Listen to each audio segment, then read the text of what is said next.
Hello guys, मेरा नाम नीरज है और मेरे चैनल आइडियल टेक का ये पहला वीडियो है।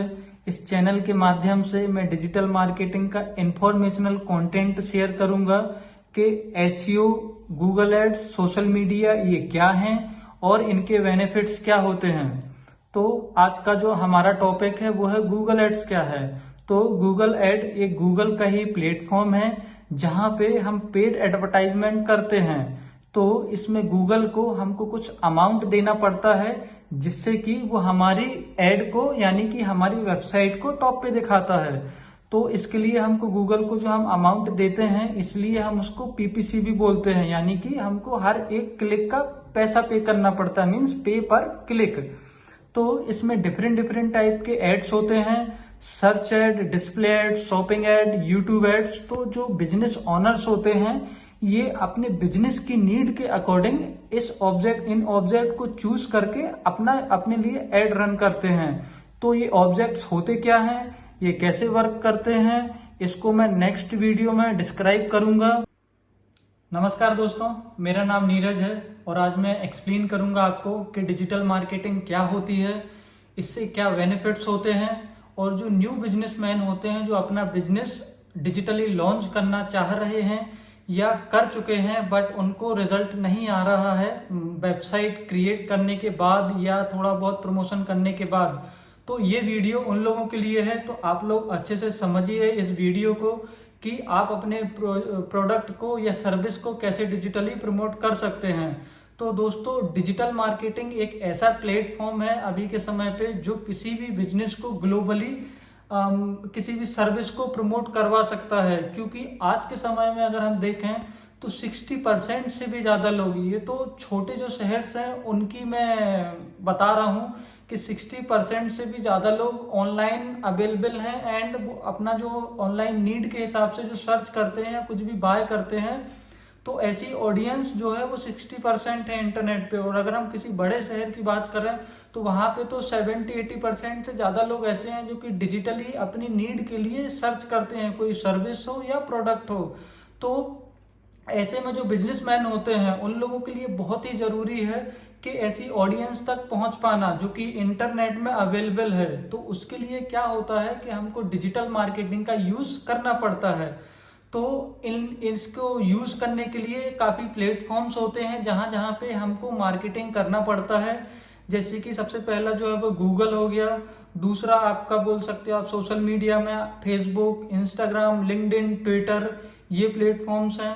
देन उसके बाद यूट्यूब भी बहुत अच्छा ऑप्शन है क्योंकि यूट्यूब में भी वीडियो के जरिए अगर आप अपना बिजनेस को प्रमोट करते हैं तो बहुत अच्छा मार्केट आप वहाँ से कैप्चर कर सकते हैं।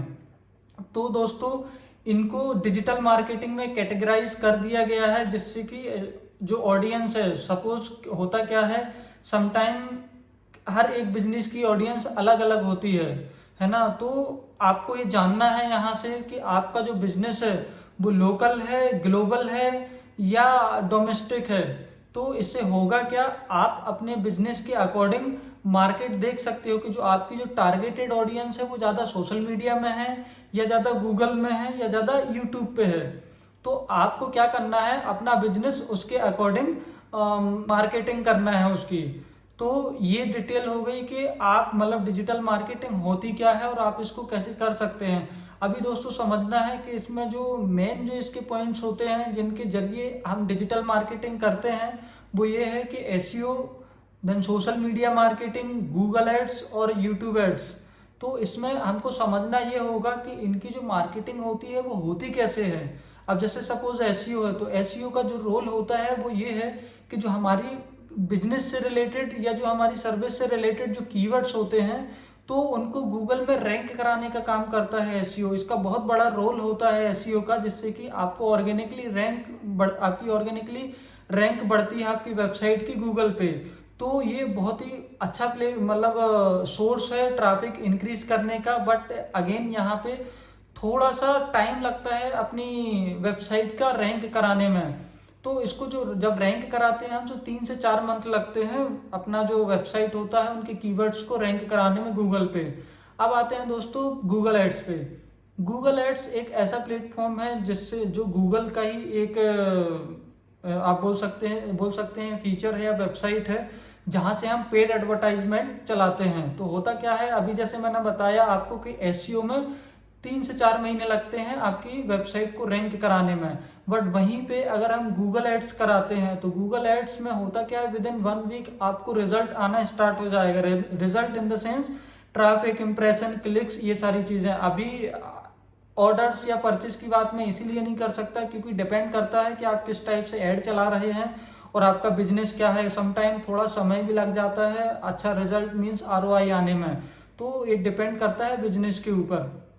बट इसके लिए होता क्या है दोस्तों, एसईओ में अपने को सिर्फ जो पर्सन मार्केटिंग कर रहा है उसको पैसा देना पड़ता है, और यहाँ पे पीपीसी में आपको गूगल को प्लस जो पर्सन मीन्स जो मार्केटर जो वर्क कर रहा है उसको देना पड़ता है। इसीलिए हम गूगल एड्स को पीपीसी भी बोलते हैं, क्योंकि यहाँ पे हमको हर एक क्लिक का पैसा पे करना पड़ता है, पे पर क्लिक।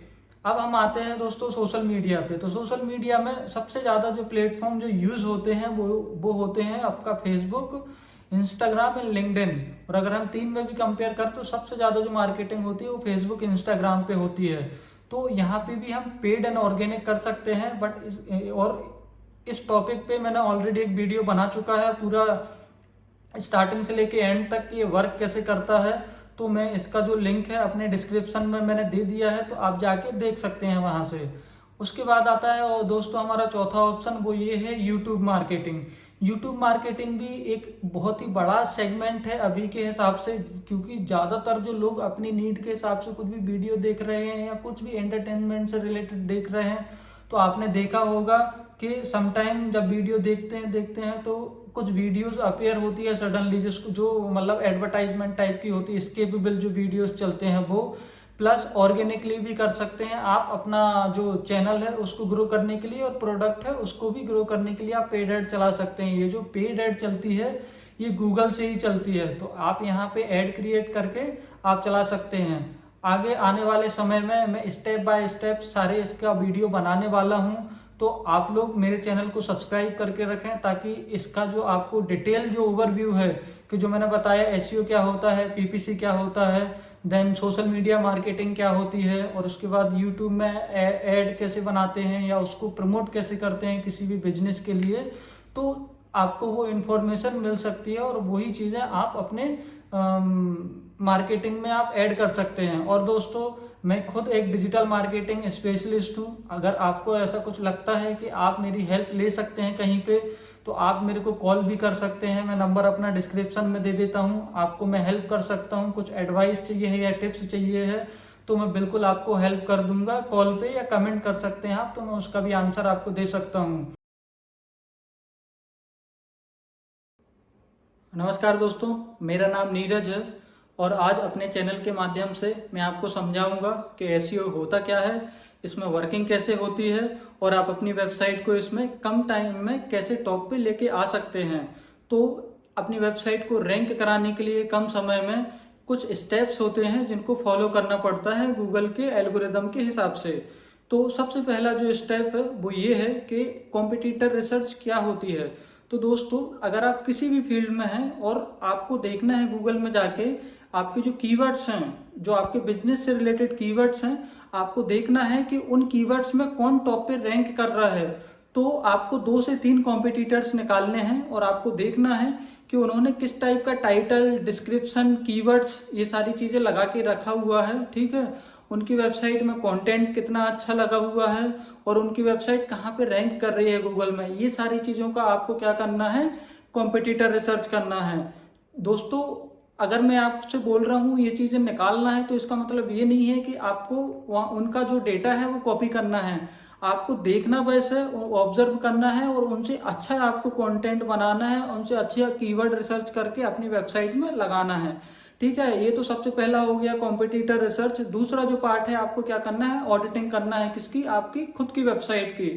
तो आपको अपनी वेबसाइट की ऑडिट करके आपको देखना है कि गूगल के एल्गोरिदम के हिसाब से आपकी वेबसाइट में अभी क्या क्या नहीं है, जैसे कि टाइटल है या नहीं है, डिस्क्रिप्शन है या नहीं है, देन कीवर्ड्स हैं या नहीं सारे पेजेस में, आपकी वेबसाइट का कंटेंट डुप्लीकेट तो नहीं है, देन उसके बाद आपकी वेबसाइट का जो स्पीड है वो कितना सही है, साइट मैप्स है, रोबोट फाइल नहीं है, ट्रैकिंग कोड्स लगे हैं कि नहीं लगे हैं, ये सारी चीजें आपको क्या करनी है, अपनी वेबसाइट का ऑडिट करके ये निकाल के रखना है। देन उसके बाद आपको ऑन पेज करना है, जो आपका थर्ड स्टेप है। तो ऑन पेज में क्या करना है, जो जो चीजें आपने अपनी वेबसाइट ऑडिट करते समय निकाली थी वो चीजें अब आपको क्या करना है, फुलफिल करना है, यानी कि अब इम्प्लीमेंट करना है वो चीजें। अभी तो आपने ऑडिटिंग में सिर्फ नोट करके रखे हुए थे कि मेरी वेबसाइट में टाइटल नहीं है, डिस्क्रिप्शन नहीं है, कीवर्ड रिसर्च नहीं है। अब आपको क्या करना है, अब उन चीजों को आपकी वेबसाइट में इम्प्लीमेंट करना है। तो अगर टाइटल नहीं है तो हर एक पेजेस का आपको टाइटल लिखना है, डिस्क्रिप्शन नहीं है तो डिस्क्रिप्शन लिखना है, कीवर्ड रिसर्च नहीं की तो कीवर्ड रिसर्च करना है।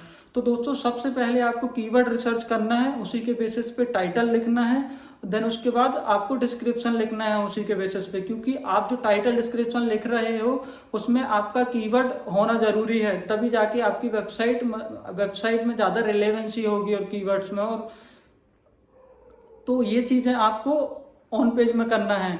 देन दोस्तों उसके बाद आपका फोर्थ पॉइंट आता है बैकलिंक। बैकलिंक वेरी इंपॉर्टेंट होती है। अगर एसईओ कर रहे हैं तो ऑफ पेज इतना जरूरी होता है, अगर आप नहीं करेंगे तो आपकी वेबसाइट जल्दी रैंक नहीं करेगी।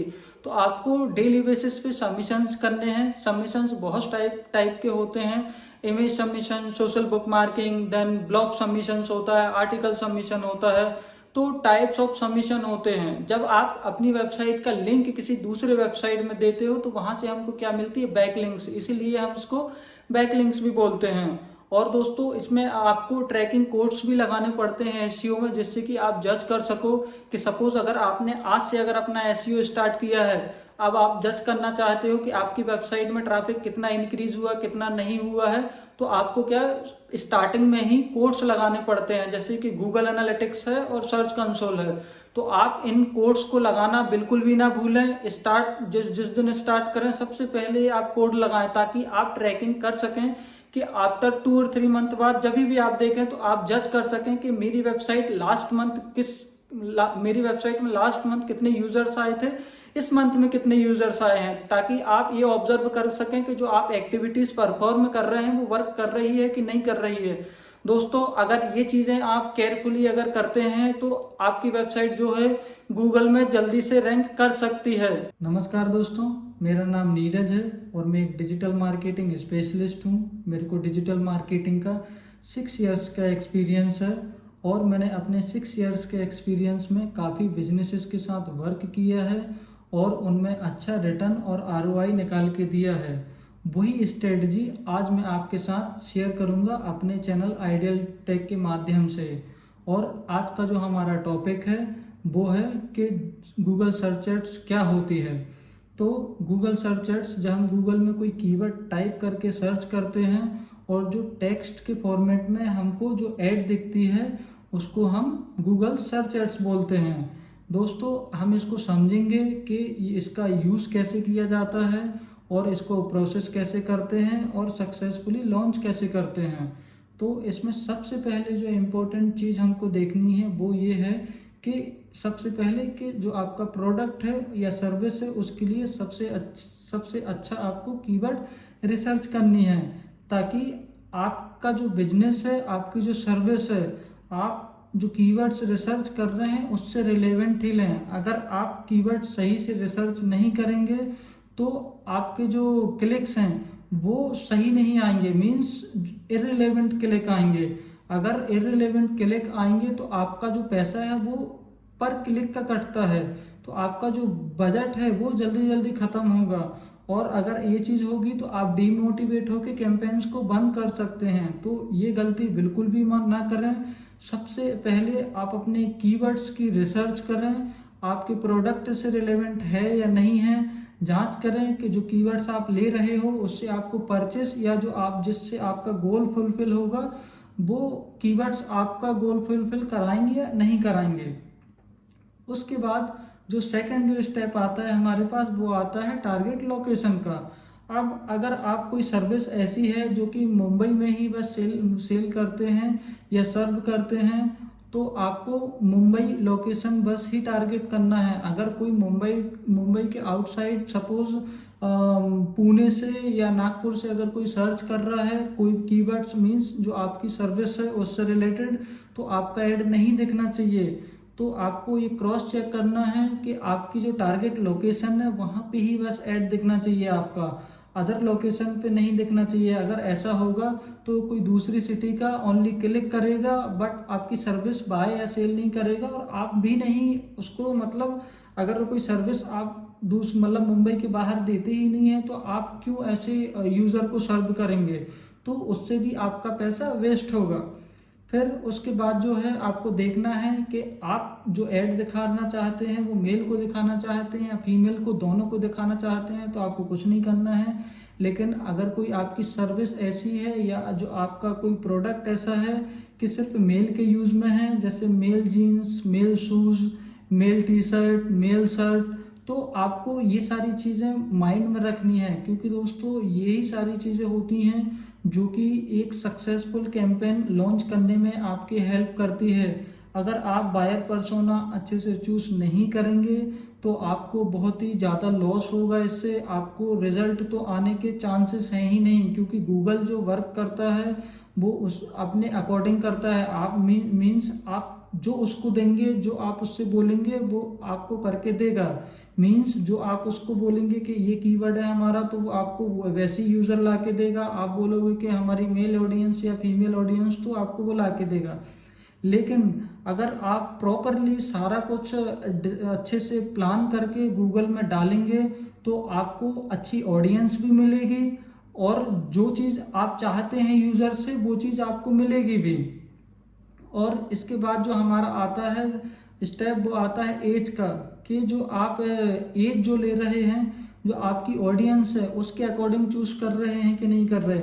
सपोज एक कोर्स है जो कि website designing and development beginner का कोर्स प्रोवाइड करते हैं, तो दोस्तों ऑब्वियसली इसके लिए जो यंग एज के जो लोग हैं उन लोगों को ही हमको टारगेट करना पड़ेगा। तो हर एक बिजनेस का अलग अलग अपना टारगेट ऑडियंस होता है, तो आपको वो जो टारगेट ऑडियंस है उस बिजनेस के अकॉर्डिंग सोचनी है, इसको रिसर्च करनी है आपको प्रॉपरली कि हमारे बिजनेस के लिए कौन सी एज ग्रुप जो ऑडियंस है वो सही हो सकती है। अगर कोई आप टी शर्ट अगर सेल कर रहे हैं तो आपको ये देखना है एल साइज है तो उसमें जो ज़्यादातर किस कैटेगरी के लोग आते हैं, कैटेगरी इन द सेंस किस एज ग्रुप के लोग आते हैं, तो आपको ये सारी चीज़ें देखना है। फिर उसके बाद दोस्तों हमारा जो नेक्स्ट स्टेप आता है वो आता है बिडिंग का। तो गूगल में बहुत सारी बिडिंग्स होती है, जैसे आपका मैक्सिमाइज क्लिक हो गया, मैक्सिमाइज कन्वर्जन हो गया, और आपका आता मैनुअल सीपीसी हो गया, और भी दूसरी बिडिंग्स आती है। बट अगर आप एक बिगनर हैं और स्टार्टिंग ही है आपका कैंपेन रन करना, तो मेरा पर्सनल रिकमेंडेशंस ये रहेंगे कि आप जो पहला कैंपेन है वो मैनुअल सीपीसी पे चलाएं, ताकि आप सीपीसी को कंट्रोल कर सकें। क्योंकि अगर आप मैक्सिमाइज क्लिक में या मैक्सिमाइज कन्वर्जन में अगर चलाते हैं तो आपकी एक्सपेक्टेशन से ज़्यादा ही आपका पैसा लगेगा। तो मैनुअल सीपीसी में आप एक मतलब मेंशन कर सकते हैं गूगल में कि मैं एक क्लिक के लिए 10 रुपये या 15 रुपये ही पे कर सकता हूँ, तो आप अपने अकॉर्डिंग कर सकते हैं। लेकिन अगर आप मैक्सिमाइज कन्वर्जन या क्लिक चलाएंगे तो गूगल अपने अकॉर्डिंग करेगा। वो अपने अकॉर्डिंग इन द सेंस कि आपको 50 रुपये का भी एक क्लिक दे सकता है, 100 रुपये का भी एक क्लिक दे सकता है। तो इससे अच्छा ये है कि आपका कैंपेन 2 दिन ना चले, वो उससे पैसा वेस्ट करने से अच्छा है कि आप थोड़ा कंट्रोल करके चलें चीज़ों को। देन इसके बाद जो अब हमारा जो स्टेप आता है वो है लैंडिंग पेज। तो दोस्तों जब हम लैंडिंग पेज डालते हैं एड ग्रुप में, तो आपको क्रॉस चेक करना है कि जो लैंडिंग पेज है यूज़र अगर उस पर आता है तो उसको क्या फील होता है। मतलब आपको ऐसा बना के रखना है लैंडिंग पेज कि यूज़र आए तो उसको मतलब एक तो जेन्युइनिटी फील हो, जो आप कंटेंट डाल रहे हैं वो सही होना चाहिए, जो वेबसाइट की डिज़ाइन है वो सही होना चाहिए, जो उसका वेबसाइट का जो लोड स्पीड है वो सही होना चाहिए। 2 सेकंड 3 सेकंड इससे ज़्यादा नहीं होना चाहिए, क्योंकि इंटरनेट की जो ऑडियंस होती है वो लॉयल नहीं होती है। अगर यूज़र वेट कर रहा है आपका 5-6 सेकंड 6 सेकंड, तो आपकी वो वेबसाइट को बंद करके दूसरी जगह पे चला जाएगा। क्योंकि यूज़र, इंटरनेट का जो यूज़र होता है वो ज़्यादा देर वेट नहीं करता है। तो आपको ये सारी चीज़ें बहुत ही इम्पोर्टेंट हैं जो कि आपको माइंड में रखनी है। आप अपना कैंपेन भले ही 2 दिन बाद लॉन्च करें, लेकिन आपको ये सारी चीज़ें पहले फुलफिल करनी है, उसके बाद जाके आप अपना कैंपेन बनाएं। उसके बाद जो लास्ट स्टेप है हमारा वो है आपका जो डिस्क्रिप्शन, टाइटल और डिस्क्रिप्शन, जो कि जब हम हमारी जो ऐड जो दिखती है गूगल में, जो यूज़र को जो कंटेंट दिखता है वो है ये। तो आपको जब हेडलाइन और जब डिस्क्रिप्शन डाल रहे हैं तो ये सोच के डालें कि अगर मेरे साथ में अगर 4 लोग खड़े हैं और मेरे को अगर अलग दिखना है तो आपको उस हिसाब से अपनी कैंपेन को भी सजाना है कि अगर आपके 4 कॉम्पिटिटर की एड साथ में दिख रही है आपके, तो आपको ऐसा कंटेंट लिखना है कि लोग आपकी एड में मजबूर हो जाएं क्लिक करने के लिए। कुछ कैची टाइप का एंगेज कंटेंट आपको वहाँ पे पुट करना है। तो दोस्तों ये सारी जो इन्फॉर्मेशन थी ये एक गूगल सर्च एड कैंपेन के लिए यूज़ होती है। इसमें बाकी कैंपेन रन होने के बाद इसको कैसे और ऑप्टिमाइज करते हैं और इनको कैसे हम ट्रैक कर सकते हैं सारी चीज़, तो मैं आने वाली जो आगे की वीडियोस होंगी मैं उसमें आप लोगों को शेयर कर दूंगा। हाय गाइस, मेरा नाम नीरज है और आज अपने चैनल के माध्यम से आज मैं आपको समझाऊंगा कि गूगल शॉपिंग एड्स होती क्या है और ये वर्क कैसे करती है। तो अगर आप एक ई कॉमर्स बिजनेस ओनर हैं और आप चाहते हैं कि आपका जो वेबसाइट है उससे अच्छा सेल्स जनरेट हो, अच्छा आरओआई निकल के आए पेड एड के थ्रू, तो इस वीडियो को आप एंड तक जरूर देखें।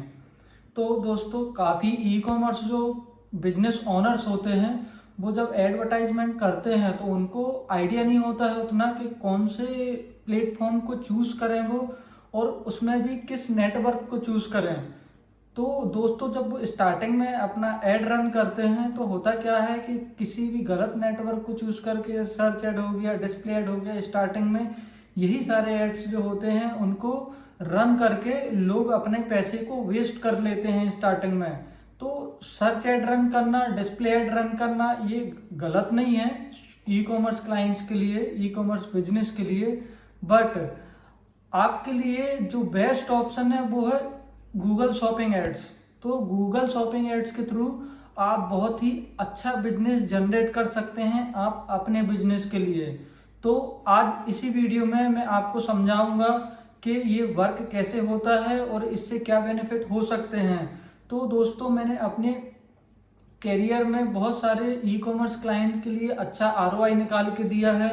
वो भी मेरे पास आए हुए थे कि उनका बिजनेस नहीं चल रहा है गूगल में, तो मैंने जब चेक किया उनका तो उन्होंने जो अपने एड्स जो क्रिएट करके रखे हुए थे वो गलत थे जिस हिसाब से रिक्वायरमेंट होनी चाहिए। लाइक अगर कोई ई कॉमर्स में अगर वीडियो प्रमोट करना चाहता है तो वो ऑब्वियसली यूट्यूब एड रन करेगा तब जाके उसको बेनिफिट होएगा। अब अगर वो search add, Google search add चलाएगा यूट्यूब के लिए, यूट्यूब वीडियो के लिए, तो वो उतना रिजल्ट नहीं देगी। तो सेम है अगर ई कॉमर्स में आप अपना अगर प्रोडक्ट सेल करना चाहते हैं तो आपके लिए जो बेस्ट ऑप्शन है वो ये है कि आप शॉपिंग एड को चूज करें। तो इसके लिए होगा क्या, जब गूगल में कोई सर्च करेगा तो आपके प्रोडक्ट का फोटो दिखेगा, आपके प्रोडक्ट का टाइटल दिखेगा, आपके प्रोडक्ट का प्राइस दिखेगा। और दोस्तों अगर आपके प्रोडक्ट मतलब आपकी वेबसाइट में अगर प्रोडक्ट 1000 से भी ज़्यादा हैं तो आपको हर एक प्रोडक्ट के लिए अलग अलग ऐड बनाने की ज़रूरत नहीं है। गूगल ऑटोमेटिक फैच करता है आपकी वेबसाइट से डेटा, देन यूज़र की सर्च क्वेरी के हिसाब से गूगल में रिजल्ट दिखाता है। इसके लिए दोस्तों कुछ प्रोसेस होती है जो कि आपको फॉलो करनी पड़ती है। जैसे कि सबसे पहले आपको गूगल एड अकाउंट बनाना है।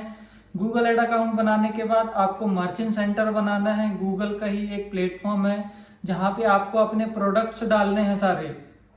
आपको सबसे पहले फीड बनानी है, वहाँ पे सारा रिक्वायरमेंट पूछेगा कि आपको अपनी सबसे पहले वेबसाइट को मतलब उसका भी सबसे पहले आपको अकाउंट बनाना पड़ेगा मर्चेंट सेंटर का। देन उसके बाद आपको अपनी वेबसाइट को वेरीफाई कराना पड़ेगा कि like yes you are the owner of the website, क्योंकि अगर हमको ये सारी प्रोसेस नहीं करेंगे तो कोई भी यूज कर सकता है। तो गूगल ने भी अपना एक पॉलिसी बनाया है जिससे कि अपने को वेरीफाई करना पड़ता है कि हाँ आप जो डोमेन है उसके ऑनर हैं। देन उसके बाद आपको अपने जो प्रोडक्ट्स होते हैं वो अपलोड करने पड़ते हैं पहले मर्चेंट सेंटर में। मर्चेंट सेंटर में कुछ उन लोगों की प्रोसेस होती है कि जब हम प्रोडक्ट अपलोड करते हैं, जैसे कुछ रिक्वायरमेंट होती है उन लोगों की, मतलब बोले तो हमको प्रोडक्ट का सारा डिटेल पुट करना पड़ता है वहाँ पे बॉक्स में। जैसे हम टाइटल डाल सकते हैं, हमारे पास जो ऑप्शन होता है डिस्क्रिप्शन डालने का ऑप्शन होता है, इमेज डालने का ऑप्शन होता है। देन जिस पर्टिकुलर प्रोडक्ट के लिए हम वर्क कर रहे हैं, मींस फीड डाल रहे हैं, उसका यूआरएल डालना पड़ता है, उसका प्राइस डालना पड़ता है, उसकी कंडीशन क्या है वो डालनी पड़ती है। देन ये सारी चीज़ें हमको क्या उसमें उसकी फीड जब हम मर्चेंट सेंटर में जब हम फीड बनाते हैं तो ये सारी इंफॉर्मेशन हमको पुट करनी पड़ती है। देन इसको हमको सेव करना पड़ता है। अब होता क्या है, जैसे ही आप सेव करेंगे तो ये जो प्रोडक्ट है जो आपने डाला है ये सबसे पहले गूगल की जो टीम है, मर्चेंट सेंटर की जो टीम है वो पहले रिव्यू करेगी। तो इसमें क्या रिव्यू करते हैं, वो सबसे पहले सारी चीजें देखते हैं कि जो आपकी वेबसाइट है, जो प्रोडक्ट है वो जेन्युइन है कि नहीं है। देन उसके बाद उसमें देखते हैं कि कुछ इलीगली कुछ प्रोडक्ट्स होते हैं ऐसे जो कि इंडिया में, अगर जैसे हम इंडिया लोकेशन पे अगर किसी प्रोडक्ट को सेल कर रहे हैं तो वो बैन तो नहीं है। तो गूगल ये सारी चीजों को चेक करता है। वो चेक करता है कि जो आप बिजनेस रन कर रहे हो वो वाकई में आप वो चीज सेल करते हो कि नहीं करते हो। उनके कुछ टर्म्स होते हैं जो कि इंटरनली वो चेक करते हैं। बिकॉज मेरे साथ भी काफी ऐसा हुआ है कि मतलब प्रोडक्ट अप्रूव्ड नहीं होते हैं बट वो क्लाइंट जेन्युइन थे। तो मैंने क्या किया कि गूगल ने हमसे बोला कि ये चीज डिसअप्रूव्ड हुई है इसके कारण, मीन्स वो पॉइंट बताते हैं आपको कि अगर कोई चीज अगर सस्पेंड डिसअप्रूव कर रहे हैं कोई प्रोडक्ट वो, तो आपको सजेशन देते हैं। अगर आपका क्लाइंट अगर जेन्युइन है तो सजेशन देते हैं, अगर नहीं है तो नहीं होगा। तो आप सबसे पहले तो जो प्रोडक्ट है उसको सही से देखें कि आपका जो प्रोडक्ट है वो गूगल की पॉलिसी के हिसाब से है या नहीं है। नहीं है तो डालने का और टाइम वेस्ट करने का कोई मतलब नहीं है। अगर है तो आप बिल्कुल उसको प्रोसीड कर सकते हैं, क्योंकि अगर कुछ इश्यूज आते भी हैं तो आप गूगल की टीम से कनेक्ट करके या जब वो डिसअप्रूव करते हैं तो आपको वो रीजन देते हैं कि इस रीजन के कारण ये चीज डिसअप्रूव्ड हुई है, आप इसको फुलफिल कीजिए। देन उसके बाद आपको फिर से रिव्यू में जाएगा और एक आध दिन में वो रिव्यू करके अगर उनको लगेगा फिर से कि इसमें चेंजेस करने का है तो आपको वो बताएंगे। अदरवाइज आप वो इसको अप्रूव कर देते हैं प्रोडक्ट को। जैसे ही जब प्रोडक्ट अप्रूव होता है तो हमको क्या करना पड़ता है दोस्तों, जो सेटिंग्स होती है उसको कंप्लीट करना पड़ता है 2-3 और। जैसे कि वो पूछता है आप फ्री शिपिंग देते हैं या किस दिन देते हैं, किस दिन, छोटी छोटी इंफॉर्मेशन है जो कि आपको पुट करनी पड़ती है। देन इसके बाद आपको अपने मर्चेंट सेंटर को गूगल एड से कनेक्ट करना है। देन उसके बाद आप जब गूगल एड में जाएंगे तो आपको ऑप्शन दिखेगा शॉपिंग एड क्रिएट करने का। देन आपको ऑटोमेटिक वहां से पता चल जाएगा कि आपके पास जो प्रोडक्ट्स हैं वो कितने प्रोडक्ट डले हुए हैं। देन आप उसके और अंदर जाएंगे तो देन उसमें आप चूज भी कर सकते हैं कि किस प्रोडक्ट के लिए चलाना है, किसके लिए नहीं चलाना है। आप ऐसा जरूरी नहीं है कि आपके पास 1000 प्रोडक्ट हैं और मल्टीपल कैटेगरीज हैं तो आपने सिर्फ एक कैंपेन बना दिया और चालू कर दिया। आप वहां पे अलग अलग कैटेगरीज के लिए भी एड रन कर सकते हैं। जैसे अगर किसी का मेल जीन्स का है तो आप उसमें एक कैटेगरी बना के सिर्फ मेल जीन्स को मेल जो ऑडियंस है उसको टारगेट कर सकते हैं, उसकी टारगेटिंग के हिसाब से। अगर कुछ फीमेल्स का है, फुटवियर हो गया और क्लोथिंग का जो भी है, तो आप वहां से उन लोगों को भी टारगेट कर सकते हैं, फीमेल्स को भी। तो दोस्तों ये सारी जो इंफॉर्मेशन मैंने आपको बताई है इसका मैं एक प्रैक्टिकल वीडियो भी बनाऊंगा आने वाले टाइम में, जिससे कि आपको और हेल्प मिलेगी इस चीज को करने में। अभी तो ये सिर्फ आपको समझना है कि आप जो कर रहे हो अपने ई कॉमर्स को ग्रो करने के लिए इसी हिसाब से कर रहे हैं कि नहीं कर रहे। और जैसे मैंने स्टार्टिंग में बोला हुआ था आपको कि सर्च एड और डिस्प्ले एड का स्टार्टिंग में कुछ लोग करने लगते हैं ई कॉमर्स क्लाइंट, आप कर सकते हो, बट आपको सबसे पहले ये चीज ट्राई करनी है, क्योंकि ये होता ही ई कॉमर्स ब्रांड्स के लिए है जो शॉपिंग एड है। तो आपको सबसे पहले शॉपिंग एड ट्राई करना है। देन उसके बाद आप सर्च एड भी चला सकते हैं।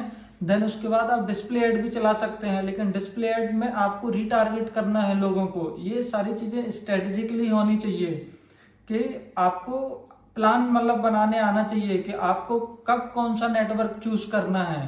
तो जब आप डिस्प्ले एड, शॉपिंग एड चलते चलते आप, अगर आपको लगता है कि अब मेरे को रिटारगेट करना है लोगों को, जो लोग मेरी वेबसाइट में आए हैं, जिन लोगों ने ऐड टू कार्ट किया है, या जिन लोग सिर्फ विजिट करके चले गए हैं, या जिन लोगों ने मतलब विश लिस्ट में डाल के रखा है, आप चाहते हैं आपको कि उनको रिटारगेटिंग कर सके आप ऑफर देके, या किसी भी सीजनल ऑफर के, फेस्टिवल का ऑफर देके, तो आप फिर उसको डिस्प्ले के थ्रू रिटारगेट कर सकते हैं। तो इससे होगा क्या, आपके पास वही ऑडियंस आएगी जो इंटरेस्टेड रहेगी। हाय गाइस, मेरा नाम नीरज है और मैं एक डिजिटल मार्केटिंग स्पेशलिस्ट हूं, और आज अपने चैनल के माध्यम से मैं आपको समझाऊंगा कि सोशल मीडिया मार्केटिंग क्या होती है और ये किसी भी बिजनेस के लिए कितना इम्पोर्टेंट होता है, और कोई भी बिजनेसमैन अपने बिजनेस के लिए कैसे अच्छा आरओआई और अच्छा रिटर्न निकाल सकता है। तो इस वीडियो को एंड तक देखिए अगर आप भी चाहते हैं कि अपने बिजनेस के लिए अच्छा रिटर्न निकालना, और कोई भी जो स्टूडेंट है या जो डिजिटल मार्केटिंग बिगनर्स हैं जो कि सीखना चाहते हैं या समझना चाहते हैं कि सोशल मीडिया मार्केटिंग क्या होती है और ये कैसे वर्क करती है। तो चलिए स्टार्ट करते हैं। तो दोस्तों, सोशल मीडिया मार्केटिंग दो टाइप से होती है। एक होता है सोशल मीडिया ऑप्टिमाइजेशन, दूसरा होता है paid means social media marketing.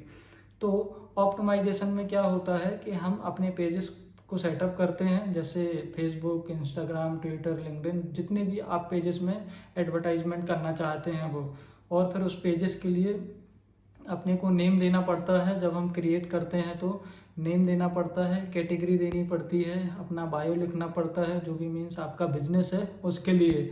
Then उसके बाद आपको आपका मोबाइल नंबर डालना पड़ता है, आपका ईमेल आईडी डालना पड़ता है, अगर आपका वेबसाइट है तो वेबसाइट डालना पड़ता है। तो ये सारी चीज़ें दोस्तों बहुत नेसेसरी होती हैं, क्योंकि अगर कोई आपके पेज में विजिट कर रहा है तो उसको इन्फॉर्मेशन मिलनी चाहिए। अगर सपोज आपका कोई जिम है, तो अगर कोई ज्वाइन करना चाहता है जिम आपका पेज देख के, अगर लेकिन उसको डिटेल नहीं मिलेगा, तो इतनी प्रोबेबिलिटी रहेगी कि वो किसी दूसरे के पास जा सकता है, क्योंकि अगर दूसरे के पेज में मिल गया डिटेल, तो कॉन्टैक्ट डिटेल, तो आपको ये छोटी छोटी चीज़ें हैं जो कि याद रखनी है और अपनी पेजेस में ये इन्फॉर्मेशन मस्ट है डालना। देन उसके बाद आपका पार्ट आता है सोशल मीडिया ऑप्टिमाइजेशन का, कि आप उसमें बैनर्स डालें, कंटेंट डालें, अपना जो हैशटैग्स है वो सारी चीज़ें लगा के उस पेज का डीपी डालें, उस पेज का कवर डालें। तो दोस्तों, ये जो इन्फॉर्मेशन है ये क्या है, सोशल मीडिया ऑप्टिमाइजेशन में आपको करना है। इससे भी ज़्यादा इम्पोर्टेंट ये है दोस्तों कि जो आप जैसे पोस्ट डाल रहे हैं, तो वो पोस्ट वही लोग देखेंगे, या उसके जो जिन लोगों ने फॉलो करके रखा होगा आपका पेज, उनके म्यूचुअल लोग देखेंगे, या जब आप पोस्ट किसी को शेयर कर रहे हैं तब देखेगी। तो यहाँ समझने वाली बात ये है कि जब तक हम अपने पेजेस के लाइक फॉलोवर इंक्रीज नहीं करेंगे, तो हमारा जो पोस्ट डाल रहे हैं उससे हमारा टाइम ही वेस्ट होना है। तो आपके लिए ये बहुत ज़रूरी है कि आप अपने पेजेस के लाइक फॉलोवर बढ़ाएं सबसे पहले, ताकि जो आपकी जब पोस्ट डालो तो आपकी पोस्ट की ज़्यादा से ज़्यादा रीच बढ़ सके, है ना। अगर आपके जब पेज में लाइक फॉलोवर ही नहीं रहेंगे तो आपकी पोस्ट करने का भी कोई मतलब नहीं निकलेगा। तो ये जो चीज़ मैं बता रहा हूँ ये बहुत ज़रूरी है। होप आपको समझ में आया होगा कि सोशल मीडिया ऑप्टिमाइजेशन में क्या क्या पॉइंट्स आते हैं, और भी आते हैं, बट ये जो वीडियो है it is only about the information. तो आगे जो आने वाली जो वीडियोस रहेगी मैं प्रैक्टिकली करके भी दिखाऊंगा कि ये चीज़ें कैसे वर्क करते हैं, पेज कैसे क्रिएट करते हैं स्टेप बाय स्टेप, ताकि वो अच्छे से ऑप्टिमाइज हो सके, है ना। तो आप इसलिए इस चैनल को सब्सक्राइब करके रखें, ताकि जो आगे जो आने वाली जो इम्पोर्टेंट वीडियोज़ हैं वो आप तक पहुँच सकें और आप अपने बिजनेस के लिए उनको यूज़ कर सकें। अब मैं आपको यहाँ से बताऊँगा कि सोशल मीडिया मार्केटिंग क्या होती है, means social media paid ads. तो यहाँ समझने वाली सबसे पहली चीज़ ये है दोस्तों कि जब हम पेड एड्स का नाम लेते हैं तो इट मीन्स कि हमको पैसा फेसबुक को देना पड़ता है ना। फेसबुक इन द सेंस, अब सोशल मीडिया में अभी हम कर रहे हैं, तो अगर आप फेसबुक को में करेंगे तो इंस्टाग्राम फेसबुक में चलेगा, आप अगर ट्विटर लिंक्डइन में करते हैं या दूसरे जो प्लेटफॉर्म्स है वहाँ पे करेंगे तो उन पर्टिकुलर प्लेटफॉर्म में आपको जाके पे करना पड़ता है। अभी लेकिन हम जो बात कर रहे हैं वो कर रहे हैं फेसबुक और इंस्टाग्राम की, तो इसके लिए दोस्तों हमको पैसा देना पड़ता है। तो यहाँ समझने वाली बात ये है कि सोशल मीडिया ऑप्टिमाइजेशन में हम सिर्फ उस पर्सन को पैसा पे करते हैं जो कि उस पर वर्क कर रहा है। सपोज जैसे हम डिजिटल मार्केटिंग करते हैं, तो कोई अगर हमको हायर करेगा तो हम जैसे उसमें ग्राफिक बनाते हैं, कंटेंट बनाते हैं, हैशटैग रिसर्च करते हैं, ये सारी चीज़ें, तो क्या होता है जो बिजनेसमैन होता है वो हमको पे करता है उस चीज़ का, ठीक है। बट यहाँ सोशल मीडिया पेड एड्स में होता क्या है कि हमारे साथ साथ हमको तो पे करेगा ही जो पर्सन रहेगा, जो बिजनेसमैन रहेगा, हमारी फीस, उसके साथ साथ जो पेड ऐड में जो पैसा लगेगा वो भी उसको देना पड़ेगा। तो यहाँ पे दो जगह पे पैसा लगता है। ये जो बजट का है कि कितना पे करना पड़ता है फेसबुक, ये सारी चीज़ें, ये आप, मैं अगेन फिर से बोल रहा हूँ कि चैनल को सब्सक्राइब करके रखिएगा, क्योंकि आगे जो आने वाली जो वीडियोज़ रहेगी मैं उसमें एक्सप्लेन करूँगा ये डिटेल में। तो आप सिर्फ इतना समझ लीजिए अभी कि हमको पैसा पे करना पड़ता है स्पॉन्सर्ड ऐड चलाने के लिए, मीन्स पेड ऐड चलाने के लिए। तो दोस्तों सबसे पहले लेकिन जब आप पेड ऐड के साइड जब जाते हैं तो आपको, आपके पास एक ऐसी स्ट्रेटजी होनी चाहिए जिससे कि आप अपने ऐड को प्लान कर सकें। क्योंकि पेड ऐड का मतलब होता है कि हमने फेसबुक को पैसा दे दिया, आप फेसबुक को हम जैसा जैसा बोलेंगे वो वैसा वैसा ऐड चलाते जाएगा। लेकिन अगर आप अपनी स्ट्रेटजी सही नहीं बनाएंगे और ऐड रन कर देंगे तो आपका पैसा सारा वेस्ट हो जाएगा और आप डिमोटिवेट होकर उसको बंद कर देंगे। तो सबसे पहले आपको समझना है और जानना है कि आपके बिजनेस के लिए कौन सी ऑडियंस राइट है, किस ऑडियंस को दिखाना है। क्योंकि जब हम पेड ऐड चलाते हैं तो हमारा पेज किसी ने लाइक करके रखा हो अथवा ना रखा हो, लेकिन आपका जो ऐड है उन रिलेवेंट लोगों तक पहुंचेगा, रीच करेगा। अगर सपोज मान के चलो कोई डिजिटल मार्केटिंग से रिलेटेड कोर्स के लिए चला रहा है तो उसमें ऑडियंस आती है कि आप किस टाइप के लोगों को दिखाना चाहते हैं, जो कि डिजिटल मार्केटिंग से रिलेट करते हैं या जो कि डिजिटल मार्केटिंग में इंटरेस्ट लेते हैं, या जो न्यू स्टूडेंट्स हैं जिन लोगों को अपना करियर बनाना है किसी ना किसी फील्ड में। तो ऐसी बहुत सारी कैटेगरीज आती है जिनको हमको as a interest targeting choose करना पड़ता है। तो दोस्तों एक ये चीज़ हो गई।